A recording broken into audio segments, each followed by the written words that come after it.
बाबा रुको, आज फिर आप अपने खाने का डिब्बा भूले जा रहे हो। अरे मेरी लाडो बेटिया, तू मुझे कभी भूलने देती है क्या कोई चीज?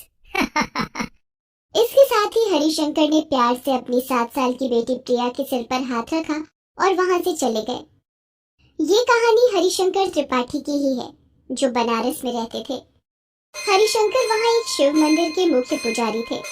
हरिशंकर के घर में उनकी पत्नी गौरी और उनकी 7 साल की बेटी प्रिया थी।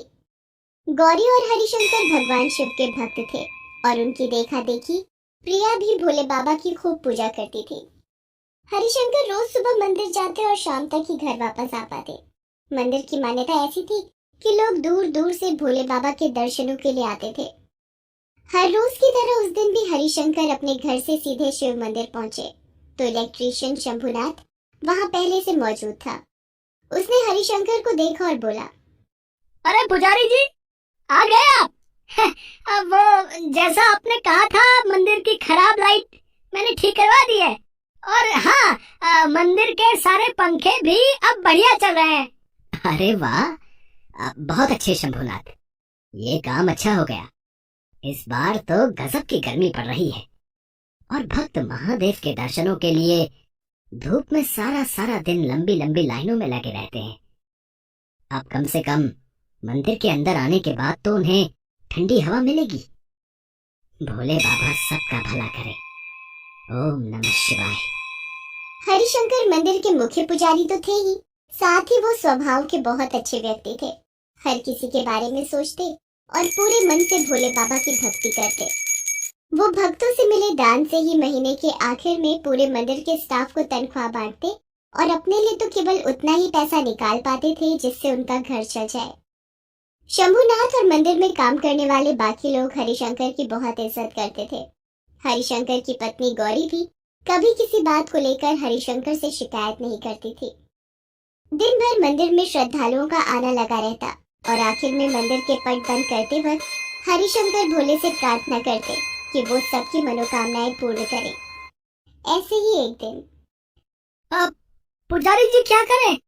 मंदिर के पट बंद करने का वक्त हो गया है, मगर दर्शनों के लिए अभी भी कम से कम 25 लोग लाइन में लगे हुए हैं। क्या करना चाहिए? अरे शंभुनाथ, भोले बाबा के दर्शनों के लिए न जाने कितनी दूर दूर से लोग आए होंगे रे। 20-25 आदमी ही तो हैं।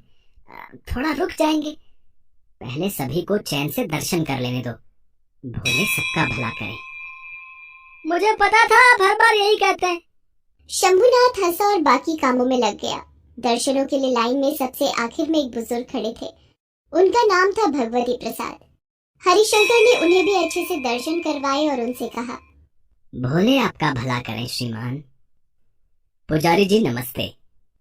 जय भोले।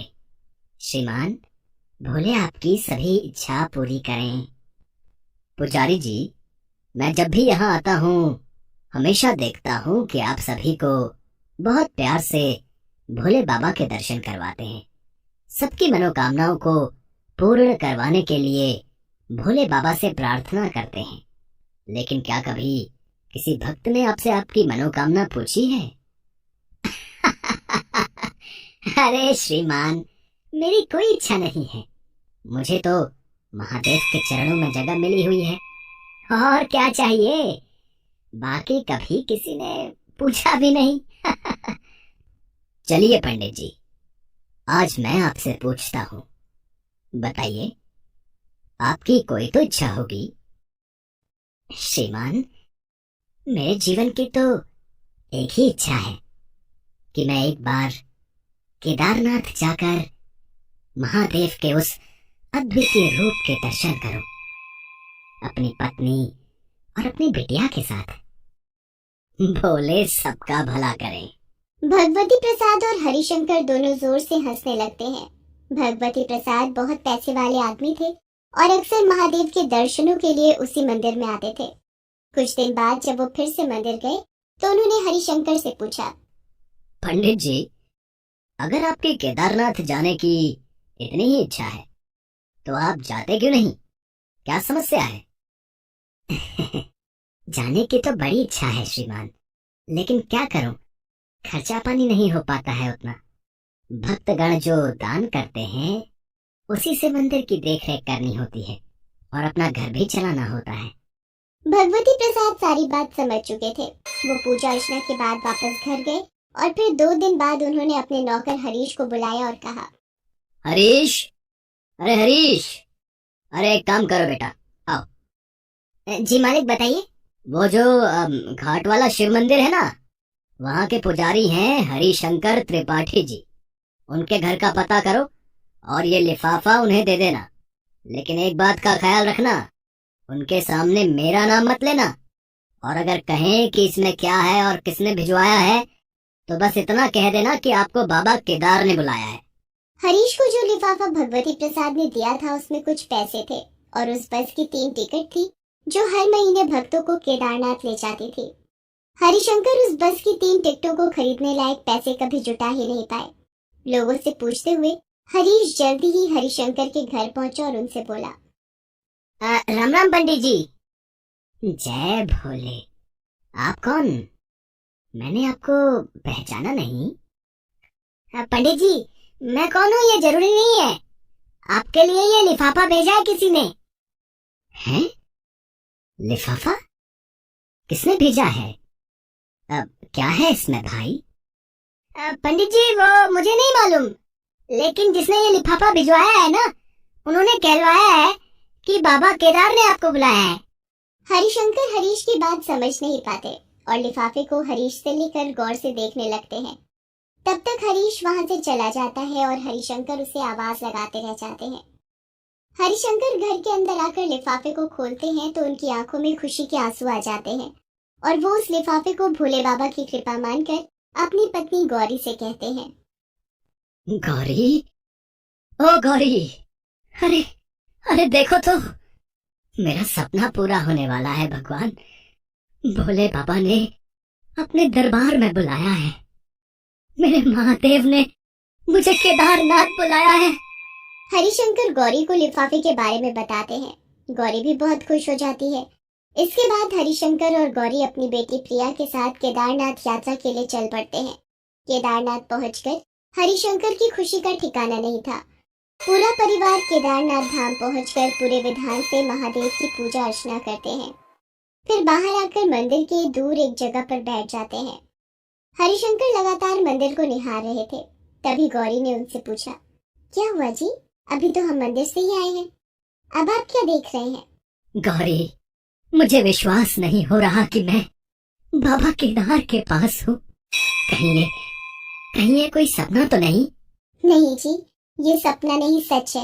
आपने सच्ची श्रद्धा से भोले बाबा की भक्ति की है तो उन्हें आपकी ये मुराद तो पूरी करनी ही थी ना। हरिशंकर और गौरी आपस में बातें कर ही रहे थे कि अचानक वहाँ का मौसम बिगड़ने लगा। तेज हवाएं चलने लगी और देखते ही देखते तेज बारिश भी शुरू हो गई। हरिशंकर और गौरी जल्दी से प्रिया के साथ लेकर सुरक्षित जगह ढूंढने लगते हैं। वो वापस मंदिर की तरफ दौड़ते हैं। वो कुछ ही दूर पहुंचे थे कि तभी बहुत दूर से दरअसल ये आवाज हरिशंकर ने देखा कि मंदिर के पीछे से पानी का सैलाब उनकी तरफ बढ़ रहा है। उन्हें समझने में देर नहीं लगी कि उनका सामना किसी त्रासदी से होने वाला है।